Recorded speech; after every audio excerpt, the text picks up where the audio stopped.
Describe what that night, October 1, 2017, was like for you and your team. Actually, the way I found out about this is my daughter called me and said, "Daddy, they're shooting at us." As she was telling me, I was getting ready. I got in my vehicle. I go to a pre-designated spot, and I met Deputy Chief John Clausen at the time. He's now retired. John looked up at me and said, "Brian, do you think we're safe?" I said, "John, I don't think we're safe, but I don't know where we could go to be safe." At the medical tent inside the festival, as the shooting's happening, there's people that come in and then die real quick. So they had to take those people and move them out in front of the tent so they could take care of more people. The night that it happened, I had people that knew nothing about medicine that were saying, "Please, can I help? Can I help?" And they stuck around till I gave them something to do. So they weren't leaving. They wanted to help. Totally brought the city together. A lot of people think that maybe Vegas people aren't deep, and no, we're freaking deep. There was this big calamity and we all came together in a very cool way. Hey everybody, welcome to Mike and the Doc. I'm Mike. And I'm the Doc, and today we have a special guest, Mr. Brian Rogers, COO and partner at Community Ambulance. Welcome to the show. Well, thank you. This is an honor to be here, and I appreciate both of you.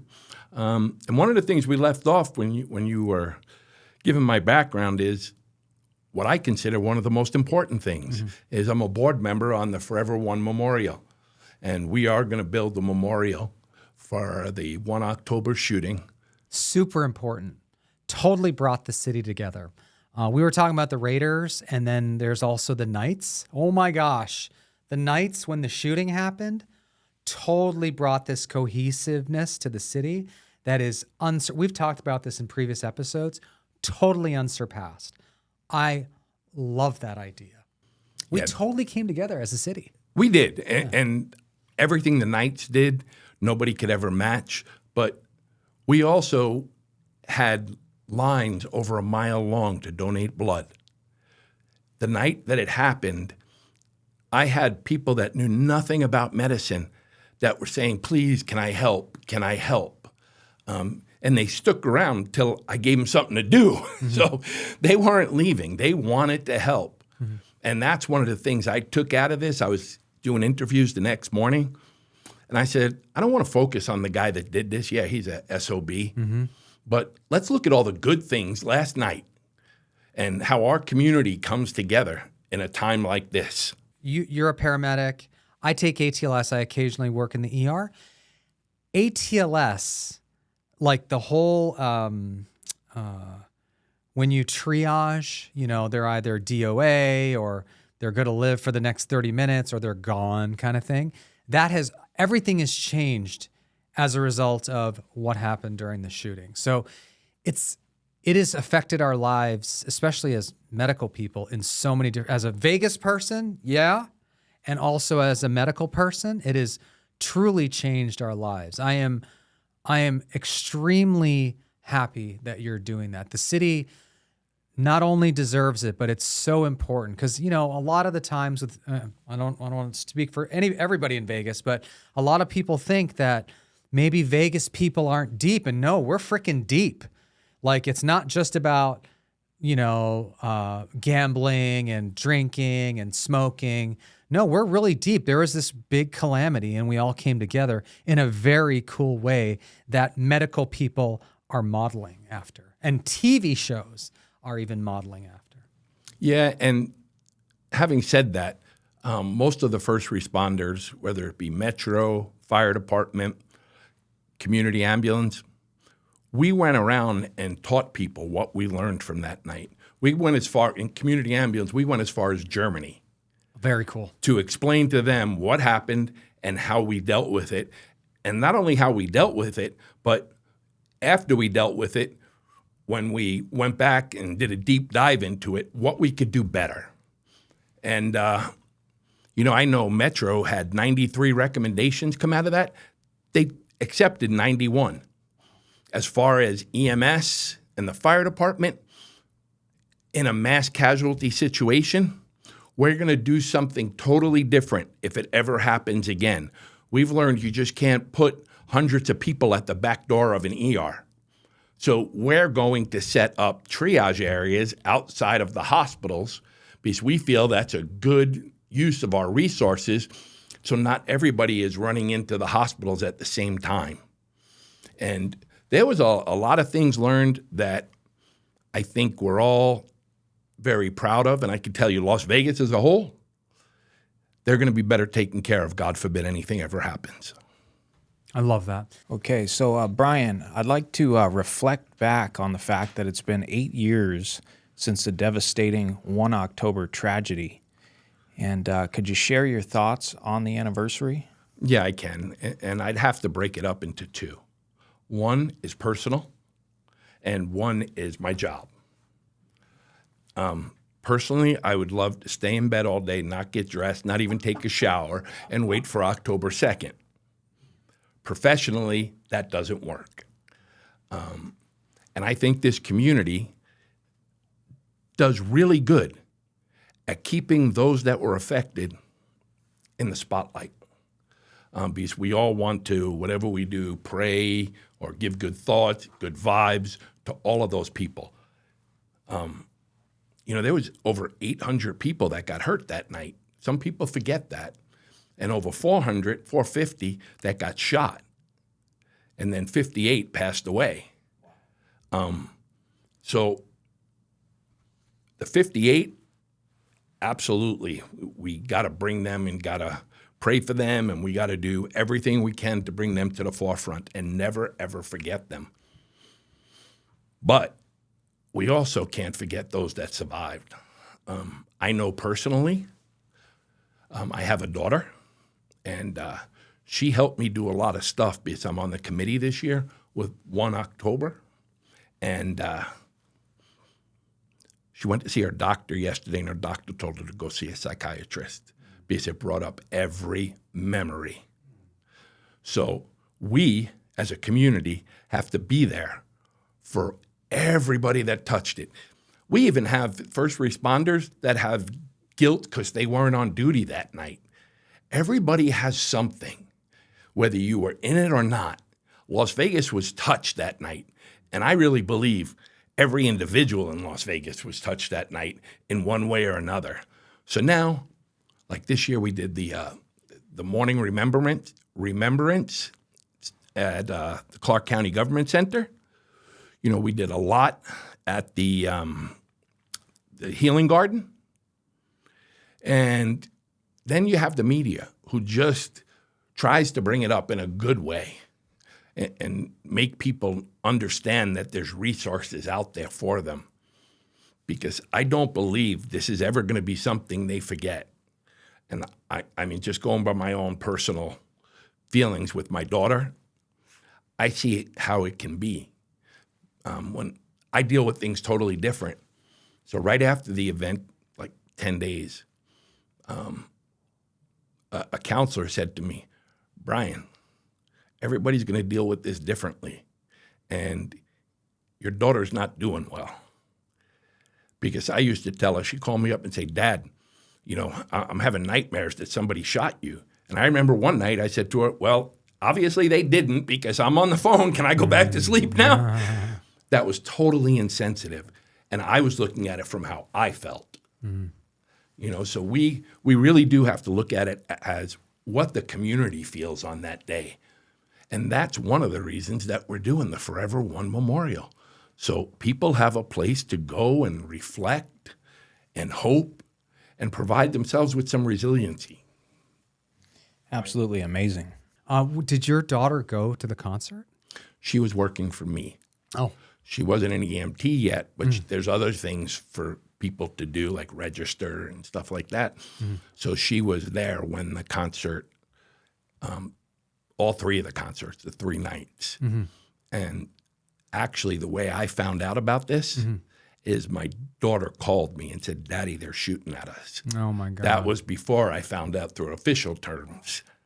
So I don't know if you knew, but we had a nanny, and she's really big into country.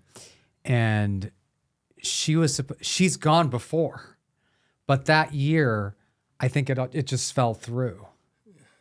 So like if she had gone, I mean, I don't know. But I bet you because she didn't, she has some survivor's guilt. Yeah. And it's, and I think that coming back to what we talked about Vegas just not being a party town, it's just, we need to like, it's not all just good thoughts. And sometimes, especially I feel with victims, you got to be like, listen, you know, what happened to you was really freaking terrible. I'm not going to say it. Well, it's great. You know, you survive. Fine. But sometimes you just got to say, like, it's okay to feel bad. Yeah. Right? Like, It's okay not to be okay. yeah. Like a young person witnessing like gun violence that maybe a person 10 to 20 years older witnesses like in foreign countries, seeing that on their own doorstep during a time when you're supposed to be having fun, you know, maybe drinking a little, going to a country concert. It's terrible. You're like up here and then you're down here. And the delta, that's what really makes people really depressed, you know? So tell me, what is the Forever One Memorial and when do we expect it to be open, or what are the plans as far as that goes, sir? Well, thank you for that question, because this is the part that's really, really important to me. Because I believe the Forever One Memorial is actually going to save a life. We'll never know it, but someone's going to go to the Forever One Memorial other than killing themselves. Totally agree. And we're going to save multiple lives. Totally We'll agree. never know. Never know. Yeah. But what is the Forever One Memorial? It's a place that people can go no matter what part you played in this whole big incident, and you can hopefully get some resilience out of it. You get some hope out of it. And it's just going to be a great place for everybody to go. There's going to be a little like concert area for everybody to hang out. You know, not very big and stuff, but they can also do like remembrances there. It's going to provide everyone in Las Vegas a place to go when they're not feeling right. Right now we have the Healing Garden, and I don't think we'd be doing as good as we are today without the Healing Garden. But that was never meant to be the permanent memorial.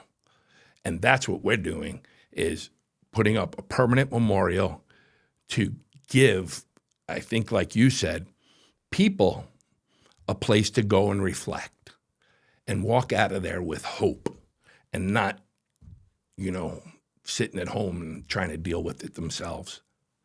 And that's why professionally, this is an honor for me to sit on this board and even just provide a little bit to this committee and help out.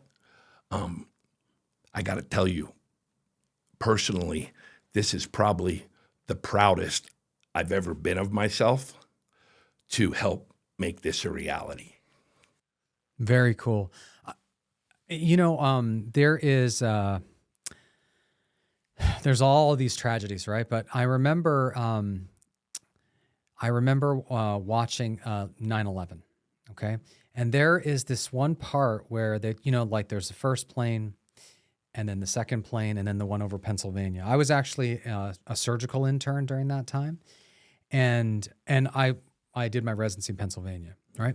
So when that one went down in Pennsylvania, I'm watching this thing. I think it's National Geographic or something, and they show the four, like there are like four men that I think they took over, and then they said, well, we're gonna die, but you're not gonna land this in the Pentagon or the Twin Towers, whatever. And like when I saw that, right, I was thinking, I would love, like, they're dead, but their families or whoever, I would love to just, like, you know, it brought me to tears. And give them a hug, right? Yes, Exactly. Give them a hug. And like this memorial, just they know they're not alone. People will see them and be like, oh, you were there? Are you kidding me? Let me just, otherwise a person I would never give a hug to maybe, because whatever.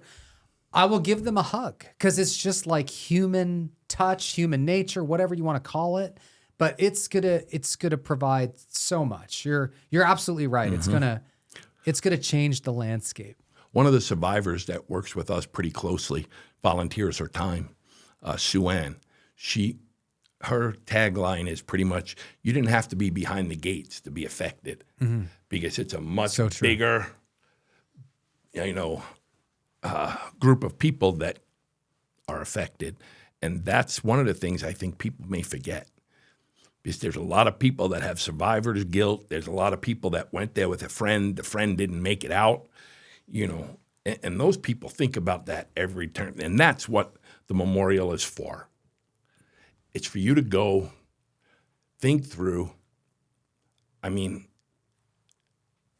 I think for the old-time EMS people in the community, God forbid I cry, but I see it when this thing's up, that I'm going to have a place where I can go and safely show emotion so I don't keep it inside.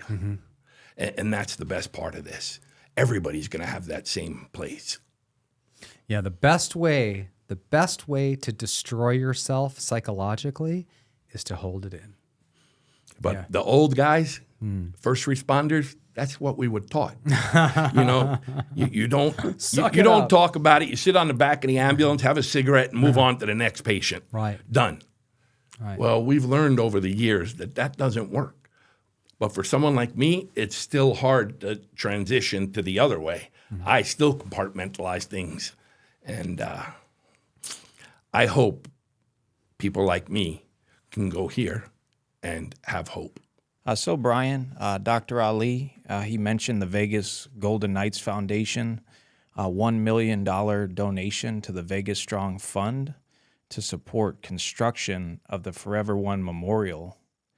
What does this donation from the Golden Knights mean for this project? It's hard for me to just focus on the donation because the VGK did everything they possibly could to bring us all together as a community after this. Everybody in Las Vegas said no one could ever build a franchise here because Vegas won't support it.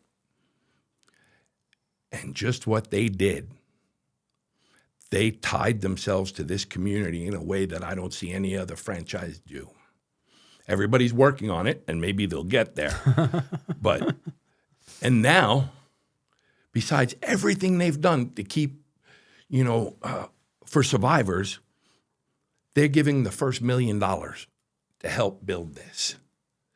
And we're kind of hoping that so everybody always asks when you go in and ask for money, so who else is giving you? Now we can go in and say, VGK has given us $1 million. And hopefully that starts, additions and just keep going on and we can get money. We're going to ask until we get this thing built. Till the end, if this wasn't built the day I died, I'd probably still be asking people for money to get it done. I can see the passion. Yeah, this is something that has to. And like I said earlier, it's going to save lives. And anything that's going to save lives, I think Las Vegas will invest in. I love that. And it's like, it's like the Knights are just such a class act. Like it's even almost like even if they didn't give $1 million for all that they did, and now they come up and they're the first ones.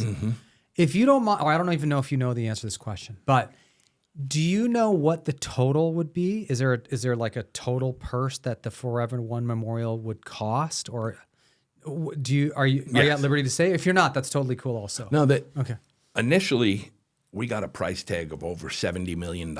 Okay. And, no. And we said, no, this isn't going to work. We can't ask the people and, both public and private funding to come up with $70 million. My colleagues on the board that deal with construction, they've got this down to $43 million. Wow. Which people say, wow, that's a lot of money.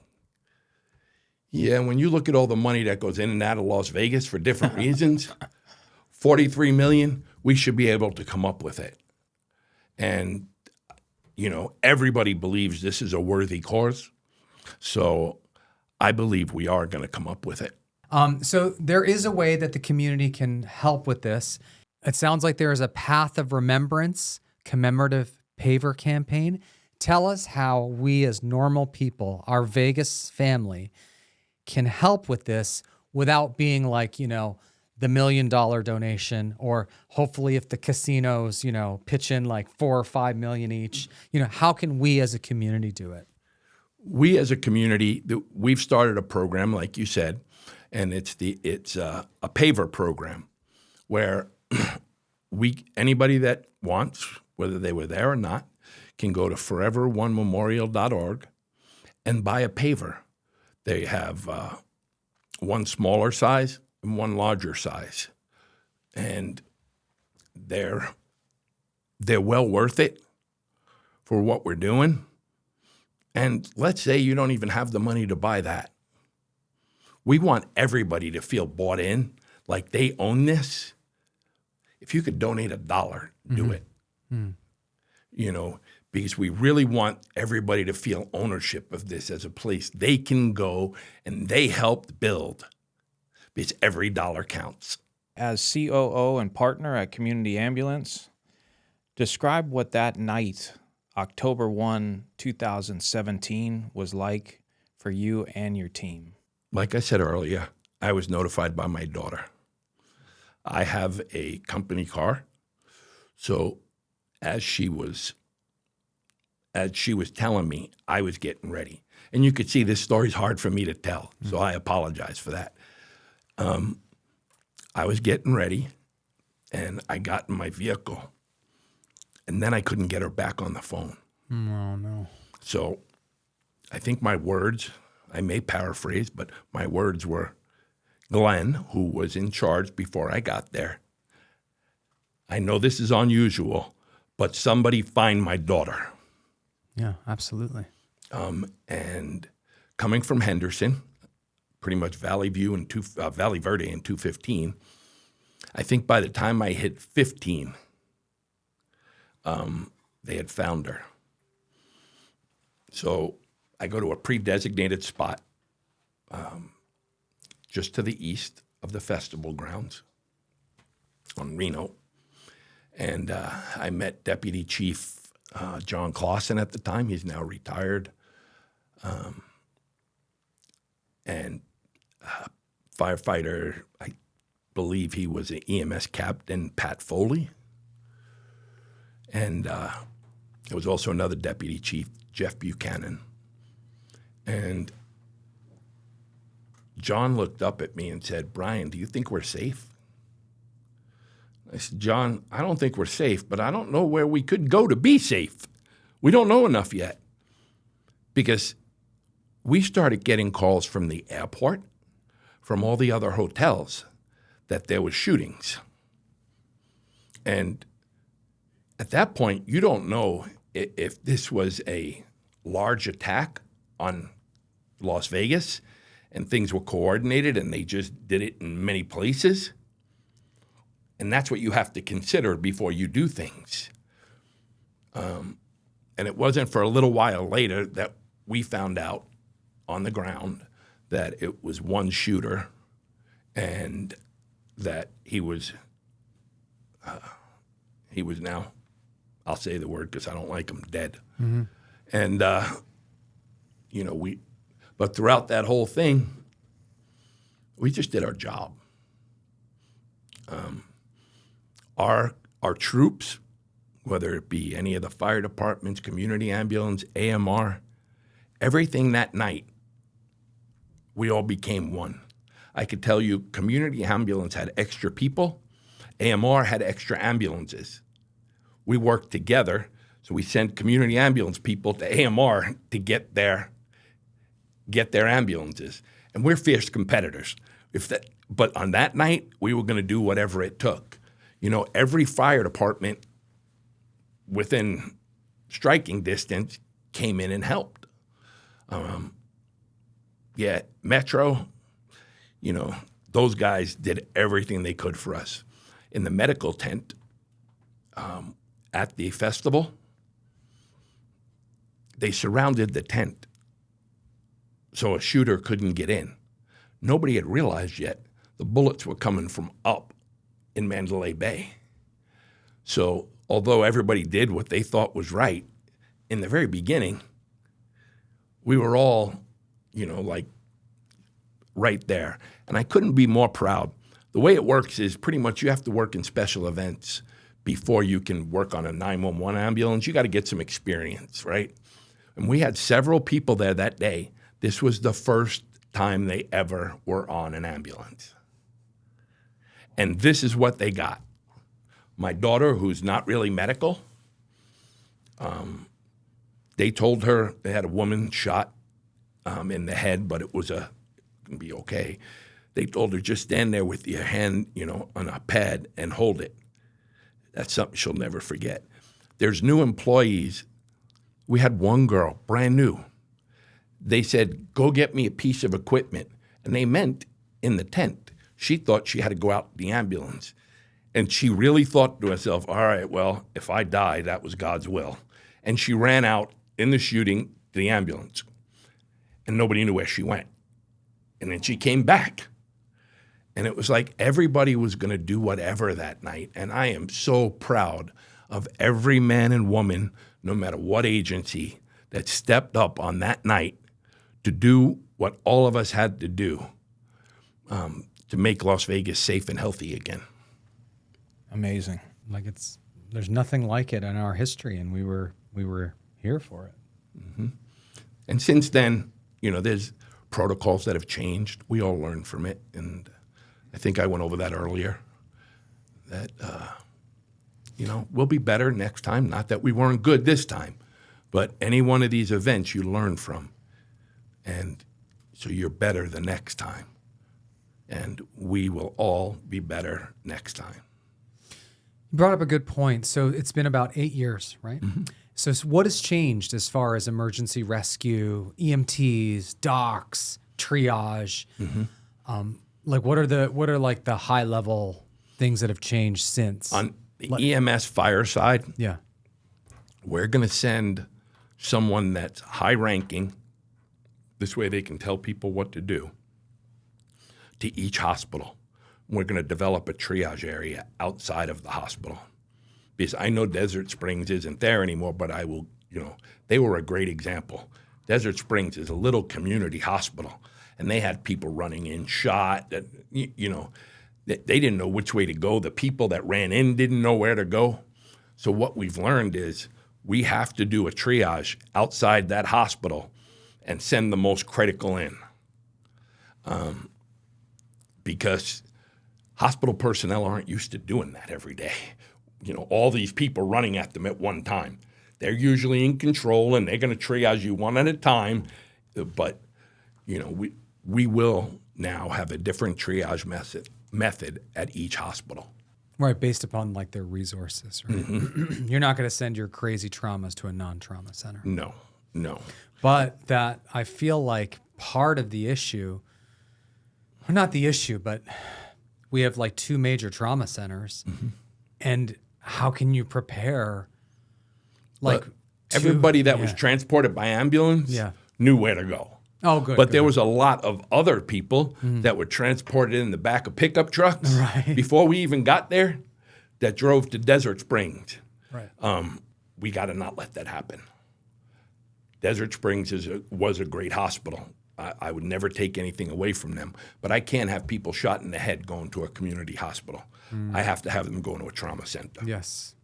So, and even then, once you get to that hospital, you got to be triaged. Mm-hmm. We need to get the sickest person to the doctors first.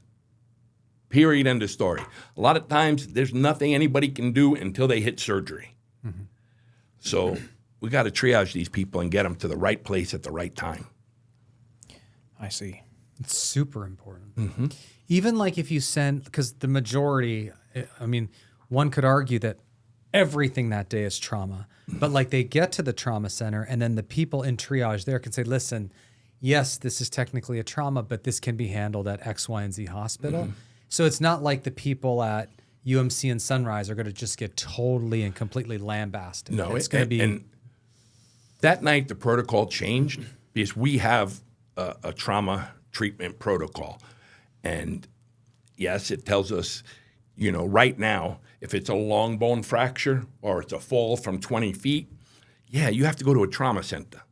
That night, unless you were about to die, you didn't go to the trauma center because we'll let somebody else worry about a broken bone. Right. We felt like, other hospitals could deal with that, even though on a normal day, those people would go to the trauma center. So we did a little bit of moving things around even that day. I remember I was working at Summerlin, okay, and we did get somebody, but it was somebody with a gunshot, but it was a gunshot that kind of just stayed, and it was just right there in the bone, not moving, no bleeding. That's the one we got because you're not gonna ortho can see that. You don't need like trauma ortho or trauma surgery and ortho and all the other guys. You take the ones that like they're actively bleeding after a gunshot or what have you. So yeah, I don't know what else we got at Summerlin that day, but we had the one where the bullet had stopped like somewhere in the pelvis. So it was trauma, but we didn't need to have like trauma surgery. Right. So there's like a triage. difference between stable trauma and unstable trauma. Yes. And that's really what we were deciding that night. But then there were so many people that got transported by private vehicle, we couldn't control that. Right. That's what I was going to ask. I was trying to remember if you were working that night. I when that person came in, I was not. I rounded. One of my partners rounded on him the next day. Yeah. So I didn't. Yeah. Yeah. Summerlin was because it's not trauma. It was very protected. But it sounds like with these new protocols, maybe they can send because there's ortho there, there's vascular there. Yeah. So they could send the Some people that non-critical don't trauma, yeah. someone that doesn't have to be in surgery in the next 15 minutes Yes. can go there. Absolutely. Love that. Love Yeah. that. So that triage piece alone will, Is like huge. your Forever One memorial, will save so many lives. Yes. Because Agreed. there's a point where you kind of burn out your resources and then people are going to die as a result. So it's really important to do triage. Yeah, absolutely. I can't even say enough about that. Like, except that it is, if it's not the most important thing, it's like, I can't think of anything else more important. Well, let me give you a little bit more. At the medical tent inside the festival, everybody's having fun, da-da-da-da. You have a few people a little inebriated. They come into the tent. Maybe we give them a line, make them feel better, whatever we're going to do. Well, as the shooting's happening, there's people that come in and then die real quick. Because if you get shot in certain spots, you may be able to live for a couple of minutes, but then you're just going to quickly. So they had to take those people and move them out in front of the tent so they could take care of more people. Yeah, so triage is a really big deal when you have a mass casualty incident. Bringing back a lot of memories.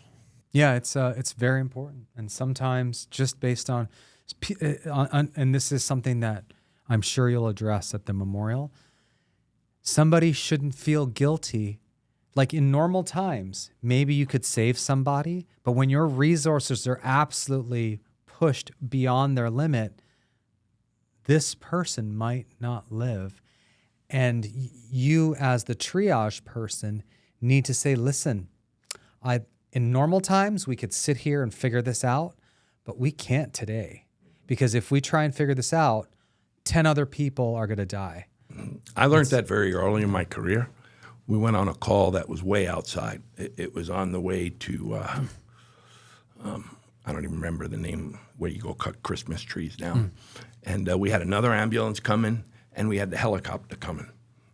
So it took me about 45 minutes, but I was first on scene.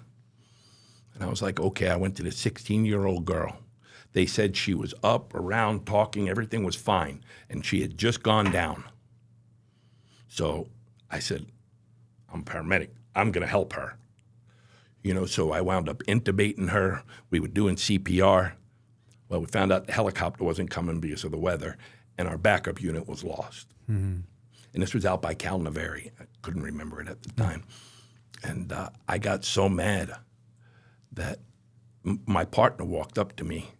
He was an EMT and said, Brian, that there's a lot of other people that need your help. And I got so mad I pulled the ET tube out and threw it. And there's certain things in your career that you'll never forget. I'll never forget that one because that triage was hard to let that girl go. Yeah.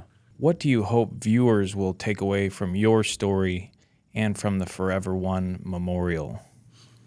Well, I hope viewers will understand that we do our best at all times.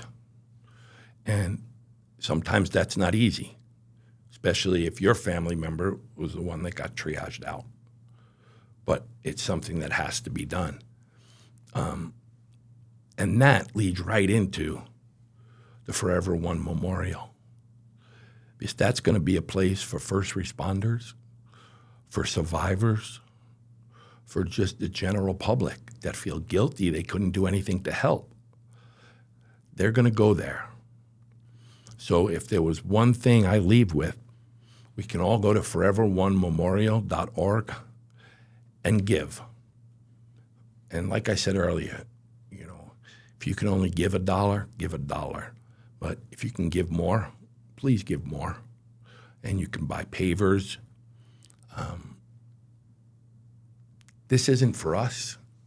I was asked to be on this committee. I'm getting nothing out of it except the fact that this makes me feel good. It makes me, going back to that night, feel proud that I'm part of it. So hopefully that's what people get from this, is we're better for you. And the memorial, Forever One Memorial, is going to be a place that's good for you. So whatever we can do to make that happen, we really want to do. I love that. Thank you so much, Brian, for coming and bringing our attention to this, bringing our viewers' attention to this. It is, I don't know how many of our viewers are from Las Vegas. I'm assuming a lot. But even if you're not from Las Vegas, this touched so many people. Unfortunately, there's a lot of gun violence, but this definitely touched a lot of people in the city of Las Vegas, which I proudly call home. So thank you, Brian. Just one last thing. This was not a local-only event, like you said, but it's also not a national event. This was an international event. There's people from, I don't remember what somebody told me, but I think it's up in the 20s, different countries that were there. And that's why we need to do Las Vegas proud and build this memorial. And please, foreveronememorial.org. Thanks for having me on, guys. I really appreciate it. Brian, again, thank you so much for your time. And we'd like to thank our viewers for listening and watching.